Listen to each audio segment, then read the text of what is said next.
Many of y'all know John Peeples, who owns the legendary Starkville Cafe, but not many of y'all know his new restaurant, the Camphouse.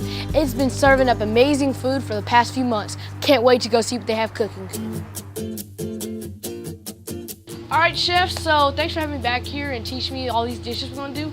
So just starting right off, I see a lineup. I see macaroni, I see hamburger meat, onions, pickles. So what are we doing? All right, we're gonna do a cheeseburger mac. We're gonna do with onions, garlic, and pickle. Of course, your beef. We're gonna do American cheese and Gouda with it.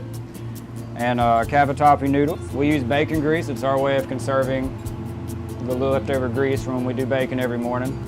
So we're gonna add the onions and pickles first. Let those start going. Add in a little bit of garlic, not enough to overpower it. You know, it's a smaller mac and cheese. But as that's going, then we'll add in the beef that I've cooked here. So this is pretty much, besides the garlic, the toppings of a cheeseburger. Oh yeah, everything that goes on this goes on our cheeseburger. Good thing about mac and cheese is it doesn't take long at all. Yes, sir. You just gonna mix them all up? Let that mix up and heat up a little bit. So do you use any like mother sauce as your base, or do you just do like a... Well, we do a version of a bechamel. It's just your basic flour, milk, a little bit of pepper and our house seasoning. But then we will add a little bit to that so we can bind the cheese at the end. And now that that bechamel has binded it all up, add in a little bit of American cheese. Right there.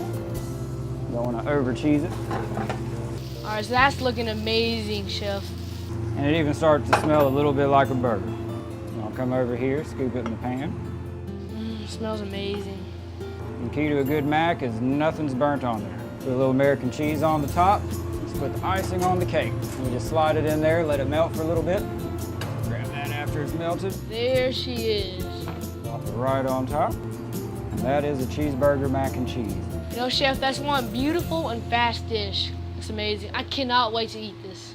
All right, chef, so what's the next dish we're gonna do? We're gonna do our special cedar plank salmon. All right, let's see the cedar.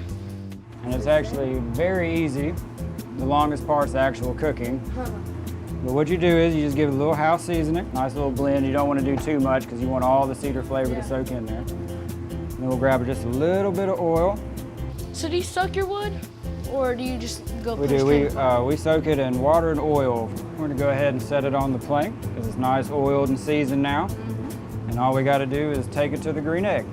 Now that the salmon's on the plank, we're just going to set it right here in the middle and let it go for about 15 minutes at 450 degrees.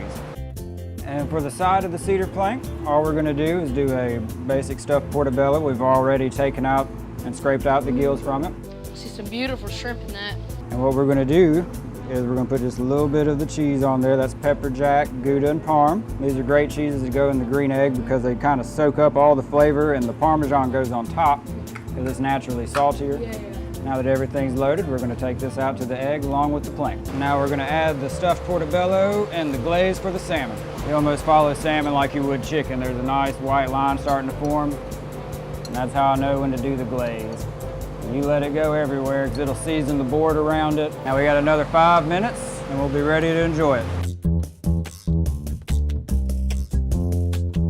All right, chef, so that looks drastically different than what we had before, and it looks even better in my opinion. Oh yeah, let me walk you through how we finish it off. The glaze is a honey mustard balsamic. So we like to complement it with just a little bit more honey mustard, just a little glaze on top. Grilled pineapple right here. I guess you could treat it as a palate cleanser in a way. Exactly. Parsley for look. And you can't have salmon without lemon zest. Just a little bit of Parmesan cheese to top this off with, suck up the rest of that oil. And that is our cedar plank salmon. You know, chef, that's one beautiful dish. Frame it up on a picture frame, looks so beautiful. You know, I'm ready to eat. I think Mr. J can concur with me, so let's go.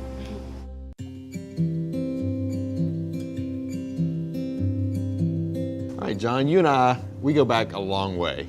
I do remember us always having fun though. I can remember going over to your house and y'all came to our house and hot dogs and s'mores and stuff like that. But you've taken that and you've turned that into, you know, that just snacking and enjoying food into a career. So tell me kind of how you got from college on to where we are now. Yeah, well, it probably started by the fact that I love food. I think life taught me along the way, and I think I figured out that I need to start a catering business, and I started kind of picking and choosing. I did the things that I knew that I did well. People say, hey John, can you do this for me? And I think somewhere in there I just learned to simply cook. I mean, I've always loved the people. I love what food brings, you know, to the gathering. So it's a community as well. Oh yeah. Okay, so you had a chance to, a restaurant came available in town. It did. The oldest, longest running restaurant in town that opened back in the 40s, it became available, and actually I said no 4 times, and I kind of got talked into it, and I said, you know what, I think this is more than just a restaurant. It is truly local. I mean, it's truly local. Those kind of places are dying, and I just made it my goal that I was not gonna let that element die. And now we're sitting in the Camphouse now, so it's a very different, still community-based, but a very different kind of vibe here. It is. I found out that I really enjoyed the restaurant. So my wife and I got together, and this place came available, came up with the name of Camphouse, because a camphouse is where a lot of folks go to enjoy each other's company. To relax. Relax, cook. I've never been to a camp house that was not a cooking playground, where people just didn't simply cook. They said, this is what we've got. So that's kind of what we tried to build. And we like to call it a living, breathing menu, because we like to try to change it every 6 to 10 months. And then we've got what I like to call the playground. Yeah, that's this part I like. Yeah, buddy. That's the black chalkboard in the center of the front wall. We get to stretch our wings, and we get to play, and we get to do all kind of different stuff, you know, and we change it every week. So that's kind of what I think you'll find on the playground. You'll find everything from, you know, homemade, you know, back porch ice cream to something cooked on a big green egg. So now we're just maybe not even a mile from campus, and I know students, a lot of them have come back for generations and come back to eat at the cafe. And you know, how does the college connection, you think, affect how you do things as far as restaurant goes? You know, one of the favorite questions people ask when they come in town is, hey, how many people live here? Well, you know, I jokingly tell people about 450,000. But if you go back in time and you look at the people that come through this town, you know, they're here for 4 to 8 years, whether they're on the professor side or student side or for whatever reason. They're all coming home. They're coming home at some point, whether it's back for a basketball game or to see football, or if they're just coming back for, you know, something that's going on for the Cotton District Arts Festival. Right. I mean, we've got a lot of functions there. So yeah, we got a pretty large population. So how does it affect it? People love to eat. They love to eat.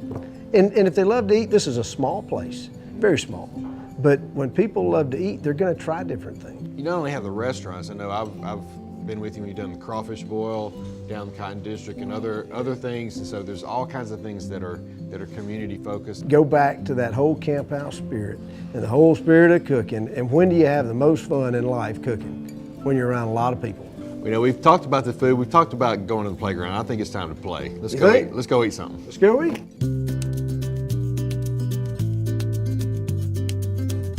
All right, so I've been back in the kitchen and I've seen Chef make some amazing food. So right now I'm gonna do the hamburger mac and cheese. And I'll tell you what, just from the smell itself, I can tell it's gonna be amazing. So it has pickles, onions, cheese on top, and there's the bun, of course, on top. So what kind of cheese did you pick? He put in Gouda and American cheese. Sweet, good choice. Good choice. I think I'm gonna go ahead and dig in. All right, that tastes exactly like a cheeseburger. But you know what makes this the better cheeseburger mac is the pickle. That seals it. Oh yeah. Mm-hmm. That little bit of brininess kind of cuts through the saltiness of all the cheese, and it really works well with it. See, I would have just called it pickle juice. Simply cook. Simply cook. I think the second dish that you and Thad put together was our cedar plank salmon. Mm-hmm, exactly. The cedar plank salmon has a beautiful honey mustard balsamic glaze over top, served with a shrimp stuffed portobello mushroom with a bunch of cheese over it. Oh yeah. Now that is a pretty plate. What does the cedar plank do? So it's kind of like smoking. It gives a little bit of the flavor into it, and so it uses hardwood.